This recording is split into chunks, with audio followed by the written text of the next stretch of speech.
Philadelphia, Pennsylvania, 1868. The wind carried the scent of coal and bakery bread through the cobblestone alleys of the city, a murmur of both progress and poverty. Horses clattered over uneven stones, their drivers shouting greetings, prices, and warnings to keep clear. It was a city of tight quarters and wider dreams, of immigrants and ambition, of soot-smudged homes and well-worn shoes. And in a modest home on Locust Street, nestled between a grocer and a cobbler's shop, lived a child who would soon become a name whispered in grief and disbelief throughout the city. Mary Mohrman was born in 1862, the middle child in a growing family bound together not by wealth but by fierce love and quiet resilience. Her father, a carpenter of German descent, had passed in 1866 after falling ill during a brutal winter, leaving behind a wife and children with little but memories in each other. Her mother, Catherine Mohrman, bore the loss with silent strength. She was a tall woman, made taller by her pride and the heavy mantle of motherhood. With calloused hands and steady eyes, she scrubbed floors, mended clothes, and stretched pennies into meals. In Mary, she saw a quiet light, a little girl who hummed lullabies to her baby brother and picked wildflowers not for herself, but to place by portraits of the dead. The neighbours spoke often of Mary, not in the generic fondness reserved for children, but with a reverence that hinted at something deeper. She was that gentle girl from Locust, with her blue ribbon tied neatly in her hair, her voice like a flute, and her eyes always watching, curious, kind, cautious. She has the soul of a little saint, old Mrs. Delaney once whispered, watching Mary help a lame boy tie his shoe. Too good for this world, that one. Yet even the most angelic children are unaware of how fragile their world truly is. A home without men. In the years following her husband's death, Catherine had become something of a matriarch in the small German-American community. Though soft-spoken, she had the steel of a woman who had lost and survived. Her eldest daughters, Anna and Lisbeth, helped tend to the house while Catherine worked long days doing laundry for upper-class homes in the city's west side. The family had few luxuries: one set of good clothes each, a single mirror, and a worn Bible passed down from Catherine's mother. But what they lacked in possessions, they made up for in closeness. Each evening, the family gathered for prayer. Mary was often the one chosen to read scripture, her voice trembling at first, then steady, reverent.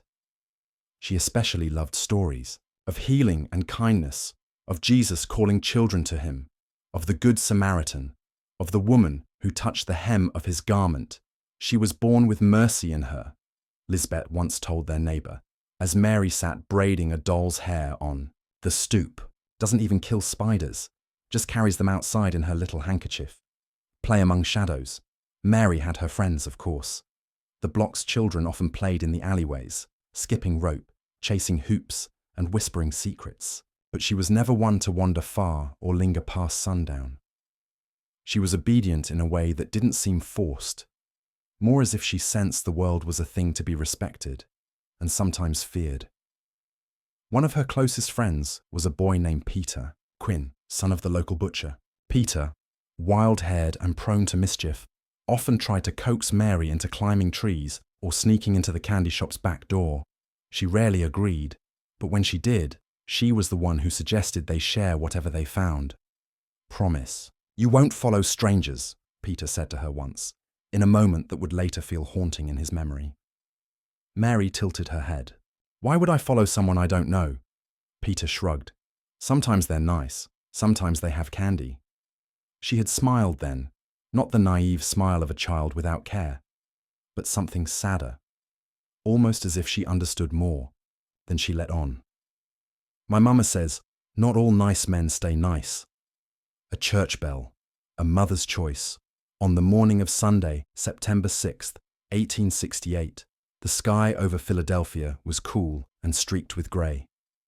Catherine Mohrman was preparing to attend service at Holy Trinity Church.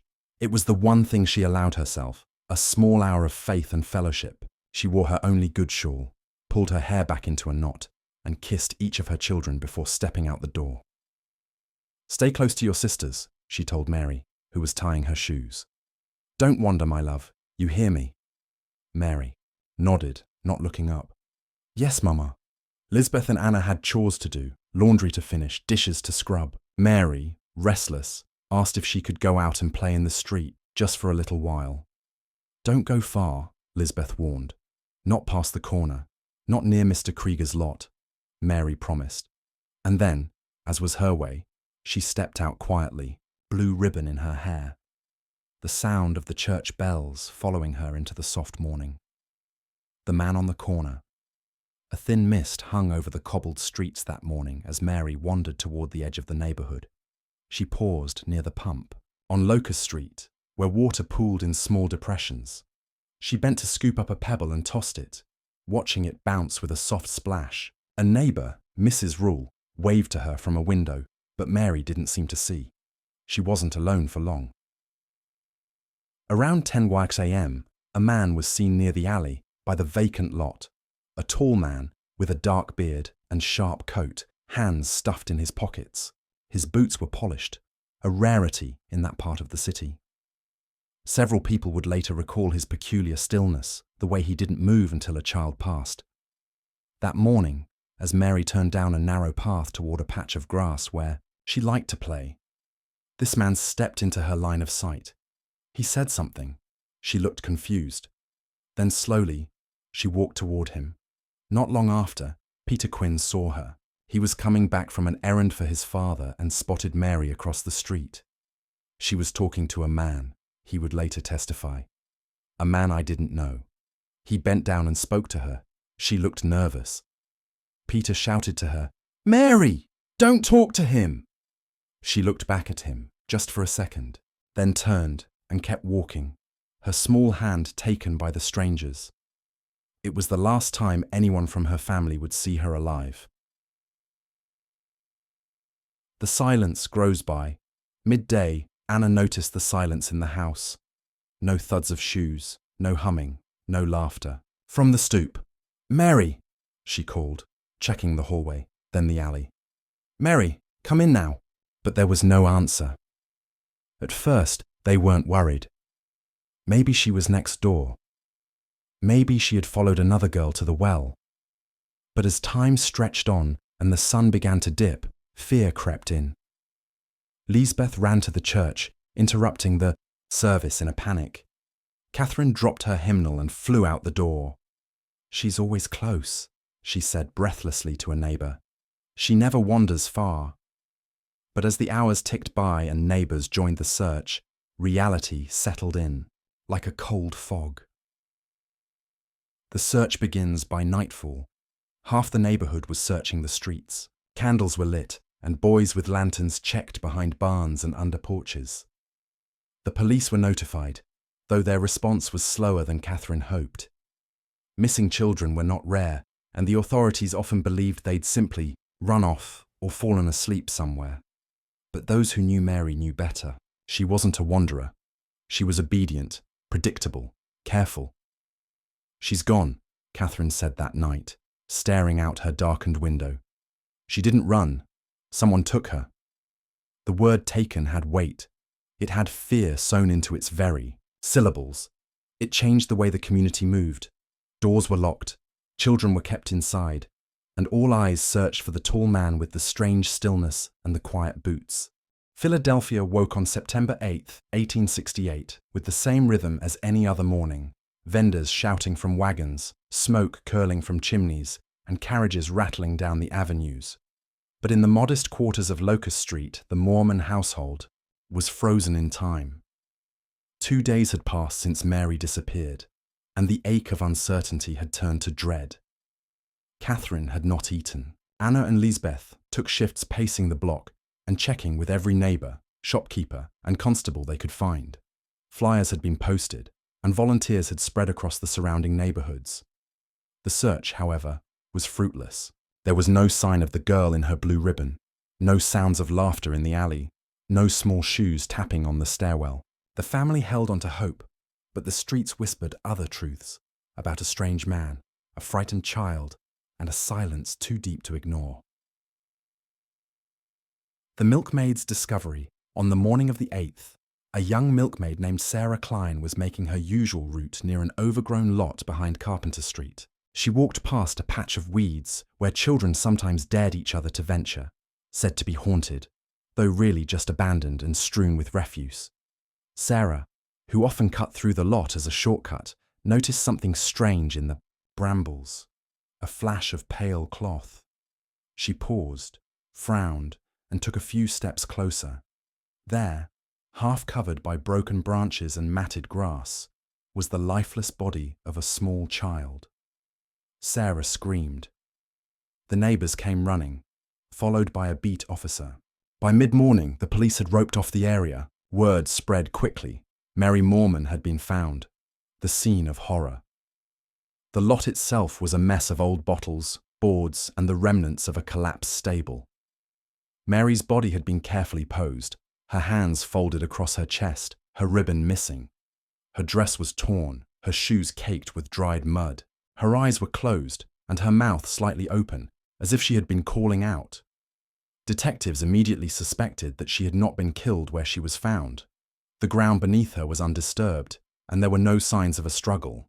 Someone had moved her, carried her to this hidden corner in the night. As officers worked, the neighbours stood in silence. Some wept openly, others prayed. All felt the loss like a blow to the chest. Catherine's collapse. When Catherine Mohrman was brought to the scene, her daughters flanking her with trembling hands, the crowd parted. She moved slowly, with the bearing of someone already hollowed by grief. One look at the body, and she collapsed. It was Anna who caught her, who screamed when her mother crumpled, and Lisbeth who knelt beside Mary's tiny form, sobbing. No words passed between them, just a keening that rose and fell with the wind. The priest from Holy Trinity arrived soon after and said prayers over the body.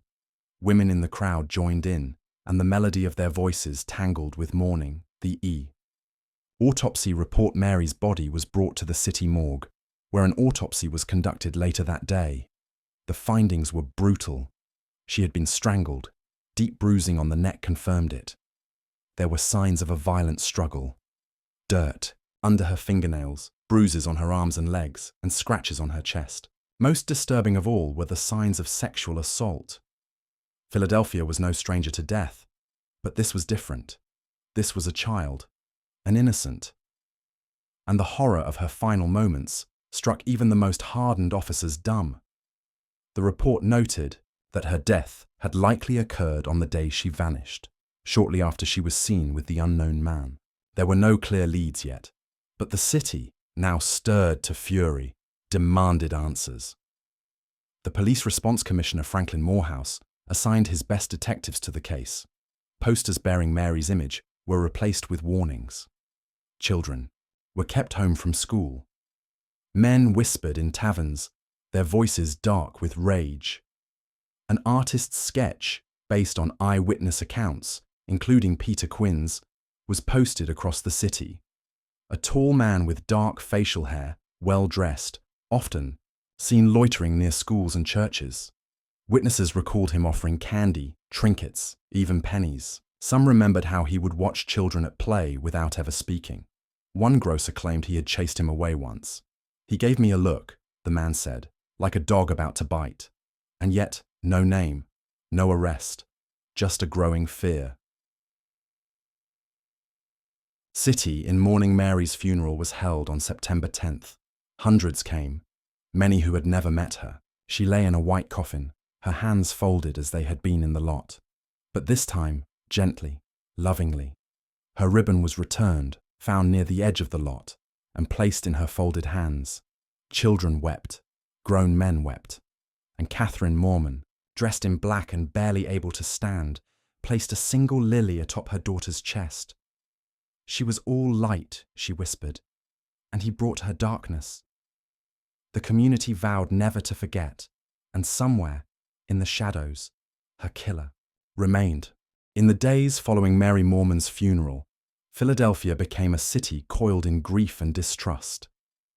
Children were no longer seen playing unsupervised in the alleys or singing rhymes in the street. Every stranger was now a possible predator. Whispers passed from mother to mother, from butcher to baker, from constables to ministers. In every shadowed doorway, people wondered, could that be him? Was he watching still? The police combed the city for clues, but the trail was already cold. Days had passed between Mary's disappearance and the discovery of her body. Whatever the man had done, he had done quickly and then vanished. But there were murmurs in the community, quiet ones at first, then louder. A name began to circulate, a man who lived near the vacant lot, a man who often lingered near where Mary was last seen, a man with a past. His name was John Hanlon, a barber with a shadowed past. John Hanlon was known to some as a travelling barber, renting rooms in various corners of the city, never staying too long in one place. He was in his late 20s with a gaunt face, a thick moustache, and a habit of keeping to himself. To most, he was forgettable. To some, he was odd. One widow remembered him lingering outside her boarding house longer than necessary, claiming to be looking for work. A child recalled how he once offered her candy, only for her mother to snatch her away. Another tenant, who lived 2 doors from where Hanlon had briefly stayed, recalled hearing screams once through the thin walls, but when she reported it, nothing came of it. It was Peter Quinn who provided the clearest recollection. When shown a sketch of Hanlon by detectives, Peter hesitated, then nodded. It looked like him, he said. The man Mary walked away with.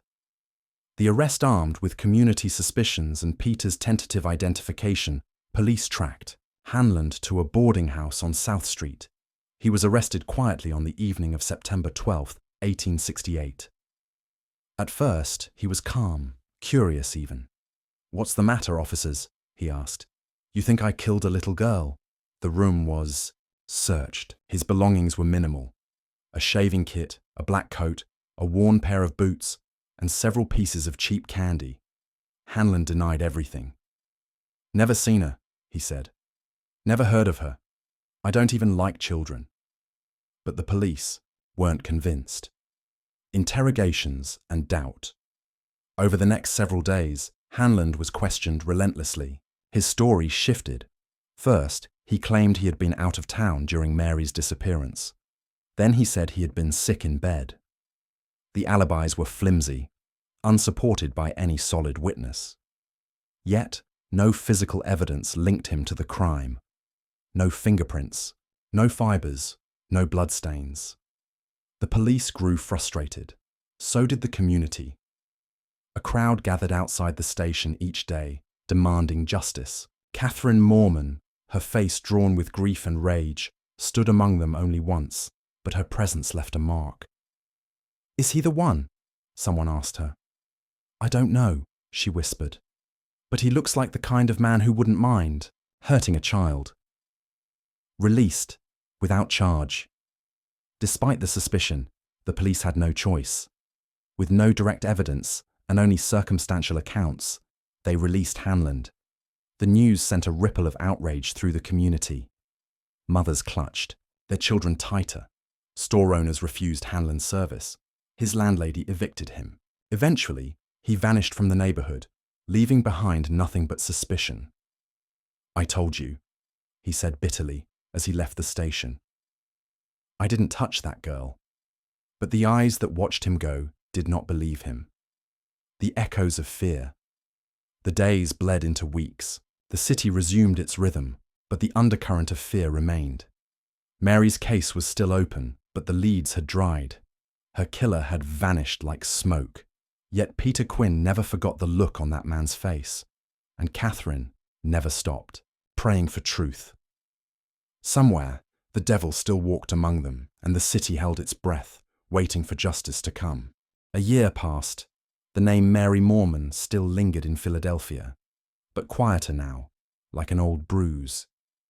Children had returned to playing in the alleys, though mothers still peeked out their windows more often. The newspapers no longer printed her name. The police, resigned to silence, filed her case deeper into their cabinets. Life moved on, or pretended to. But evil does not sleep. It only hides. A familiar pattern. October 1869, a scream rang out in a narrow lane near 5th Street. A young girl, no older than 10, was found sobbing and bruised, her dress torn, her knees scraped. She had been lured away from her siblings by a man who claimed he had a kitten to show her. She escaped, barely. Her cries brought shopkeepers running, and the man fled through a maze of alleys. Police were summoned. Descriptions followed. He had a mustache, wore a dark coat, smelled faintly of shaving tonic. A barber, someone said. A man who'd been renting a small back room nearby under the name James Hamilton. The officers broke down the door that night. He wasn't there, but the shaving kit was, and a coat, and tucked into the corner of the drawer, a candy wrapper. They found him a day later in a tavern in South Philadelphia, drunk and laughing. When he saw the badge, he ran. They tackled him to the ground in a muddy alley, his coat tearing, a straight razor clattering from his sleeve. When they brought him into the station and asked his name, he said, "James Hamilton." Then, quietly, someone in the room murmured, "That's not Hamilton, that's Hanlon, John Hanlon." Faces remembered. The officers exchanged glances. One of them, an old sergeant named Kellum, had been on duty the day Mary Mohrman disappeared. He looked hard at the man in the chair, the slouch, the sneer, the shadow in his eyes. "It's him," Kellum said. "God help me, it's him." When news spread that John Hanlon had been caught attempting another assault, the city erupted. The story was front-page news, not because of the new victim, but because the ghost of Mary Mohrman had returned to haunt the ink. Catherine Mohrman read the paper 3 times. Her hands trembled. It wasn't just suspicion now, it was revelation. "He's done this before," she whispered to Lisbeth. "He did it to Mary. Back in custody this time, police were not quick to release him. He was charged with attempted assault and held at Mohrman prison. There, he shared a cell with a man named Michael Dunn, a petty thief and repeat offender. Hanlon was restless, often pacing, muttering to himself.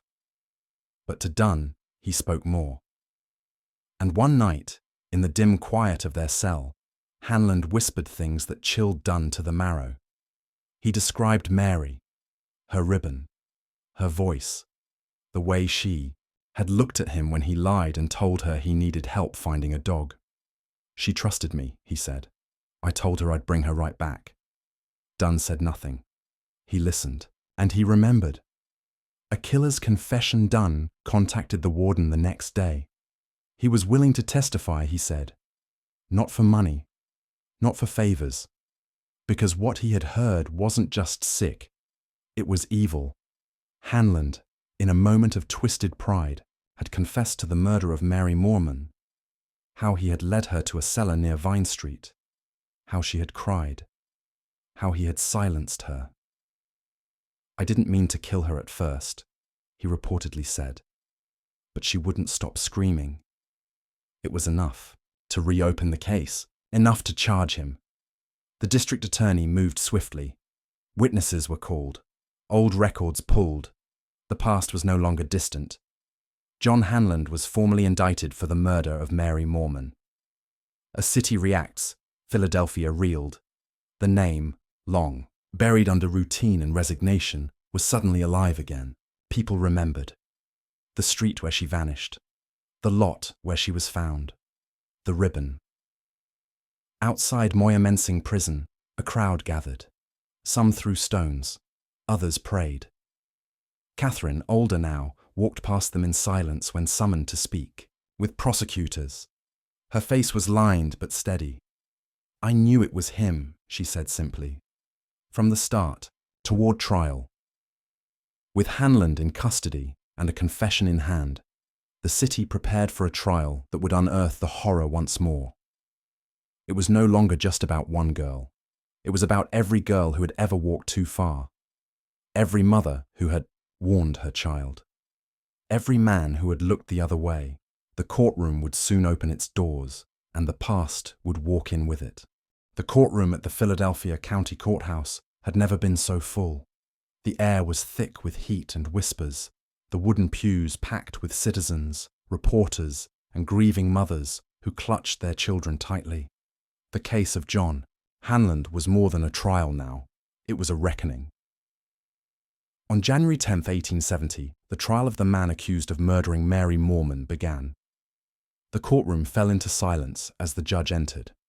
Hanlon, wearing a dark suit and shackles at his ankles, stared ahead with a mixture of contempt and boredom. But when Catherine Mohrman entered, dressed in black, her face pale and drawn, his eyes briefly flicked to the floor. The prosecution's case, the district attorney, Charles Whitmore, laid out the timeline with clinical precision. He described Mary's disappearance, the search, the tragic discovery, and the autopsy findings. His voice did not tremble, but his hands gripped the edge of the lectern tightly. Then came the witnesses. Peter Quinn, now 11, walked slowly to the stand. He fidgeted, wringing his cap in his hands. When shown a sketch, his eyes widened. "That's the man," he whispered, "the one Mary walked off with." Gasps echoed through the chamber. Other neighbours followed. A milkmaid who had seen Mary that day. A grocer who remembered Hanlon loitering outside. Each piece was a thread, weaving a tapestry of guilt. But it was Michael Dunn who changed everything. The confession in the cell Dunn, in shackles himself, took the stand. He spoke slowly, occasionally glancing at Hanlon. "He told me how he lured her," Dunn said. With talk of a dog. Said she trusted him. Then he described the cellar near Vine Street. Said she screamed too much. Some people turned away. Others wept. When asked why he came forward, Dunn said simply, "Because I have daughters." The courtroom sat in stunned silence. The defense strikes back. Hanlon's defense attorney, an ambitious man named Levi Garrison, launched an aggressive strategy. He questioned the reliability of Peter's memory. He accused Dunn of fabricating the confession to gain favor. "You're a thief," he said to Dunn. "Why should we trust your word?" Dunn met his gaze. "Because even thieves know right from wrong." Garrison called two witnesses who claimed to have seen Hanlon miles away on the day of Mary's disappearance. But under cross-examination, their stories wavered. Timelines blurred. One eventually admitted to being paid to testify. The crowd hissed. Catherine takes the stand. Catherine Mohrman, dignified and composed, stood before the court. "I saw him the day Mary vanished," she said. "Not clearly, but I remember that face." She pulled something from her bag. A ribbon, faded, blue. She was wearing this. I found it near where they discovered her. The room fell into a profound silence. Even the judge looked away. Closing. Arguments. Whitmore stood once more. "This is not just about Mary Mohrman," he said. "It's about every child who walks these streets, every parent who fears the dark. We cannot change what happened to Mary, but we can deliver justice." Garrison, slick and rehearsed, painted his client as a scapegoat. "There is no proof, no physical evidence, only stories, and stories can lie." The jury retired at dusk. Verdict. They returned before midnight. The foreman stood. "We find the defendant, John Hanlon, guilty of murder in the first degree." A cry rang out in the back. Catherine Mohrman bowed her head. Hanlon did not move. The judge's voice rang clear. "You are hereby sentenced to death by hanging." And with those words, the courtroom exhaled the breath it had been holding for a year. Aftermath outside, the city rang bells. Not in celebration, but in mourning and resolve. Justice had come. But far too late. Mary Mohrman was gone. But her name would never be. Winter hung heavily over Philadelphia. Snow lined the gutters and froze in the corners of broken cobblestone streets. Inside Mohrman prison, the cold was sharper, biting at the bones, rattling through iron bars, and settling into the skin, like judgment. John Hanlon sat in a narrow cell, barely more than a stone box. There was no mirror, but he could feel himself wasting away. His trial was over. The world knew his name and what it stood for. Guilty, murderer, monster. The execution date was set for March 2nd, 1870. The days ticked away like falling icicles. A man alone, Hanlon received no visitors. No family came. No friends. His name had become a curse even in the neighborhoods where he once worked. His former landlord refused to speak to the press. The barbershop where he once sharpened razors had shuttered its windows. He requested paper and ink, wrote letters. No one read, prayers no one believed, denials that contradicted his own confession. And then, in a scrawl in the margins of a prison Bible, he wrote, "She screamed like a bird with a broken wing, and I silenced her. A guard found it, folded it shut, said nothing. Catherine's vigil, Catherine. Mohrman lit a candle every night. Not for vengeance, for memory. She had aged 10 years since Mary's death. The other children had grown quiet, their laughter dimmed. The house was still. Sometimes she walked past Mary's old shoes, untouched, in the corner, and could not bring herself to move them. She would not attend the hanging. She refused, but she stayed awake through the night before it, her hand resting on Mary's ribbon, now wrapped in silk and stored in a wooden box. "Let him go," she said softly to the dark. "Let him face what comes next." The gallows prepared, Mohrman had not hosted a public execution in years. But for Hanlon, the gallows were raised. The public demanded to see it, to witness the rope tighten around the neck of the man who had taken a child. Tickets were handed out. Guards lined the prison walls. A platform was built, sturdy and unyielding. Hanlon asked for no final meal. He barely ate at all. The chaplain visited, but Hanlon sat silent through every visit, until, finally, he looked up and said, "Do you think she forgives me?" The chaplain did not answer. The final walk-on. The morning of March 2nd, the sky was grey as ash. A crowd gathered, at the edge of the yard, their breath fogging the air. Some wept, others shouted. Hanlon walked with 2 guards. His steps were slow, deliberate. The noose swung slightly in the breeze. A hush fell. The executioner read the charge. "For the murder of Mary Mohrman, you are sentenced to death by hanging. May God have mercy on your soul." Hanlon said nothing. The hood was drawn.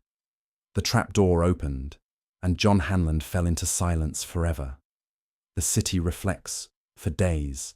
The newspapers dissected every moment. Some spoke of justice served, others questioned the spectacle. But all agreed. Philadelphia would never forget the name Mary Mohrman. A small plaque was placed near the lot where her body was found. Children left flowers. Strangers prayed. Her schoolteacher read a poem aloud in class. She walked in light, then vanished in shade, but even the night knows the mark she made. Legacy of a little girl years past. The Mohrman family moved from their small brick home, but Mary's ribbon went with them. It would be shown to grandchildren and great-grandchildren, a reminder of innocence lost and a city changed. John Hanlon was buried in an unmarked grave. But Mary lived on, in caution, in candlelight, in memory.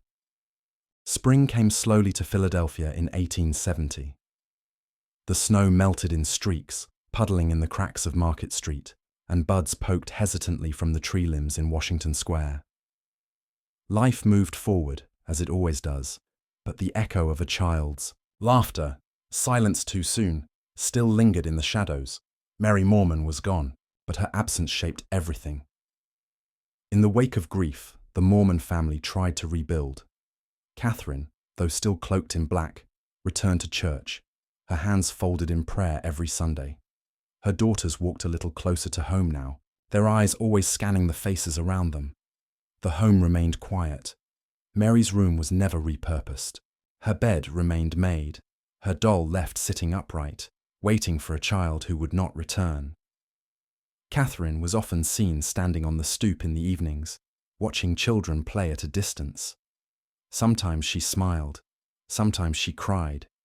She became an unspoken guardian of the neighborhood's children.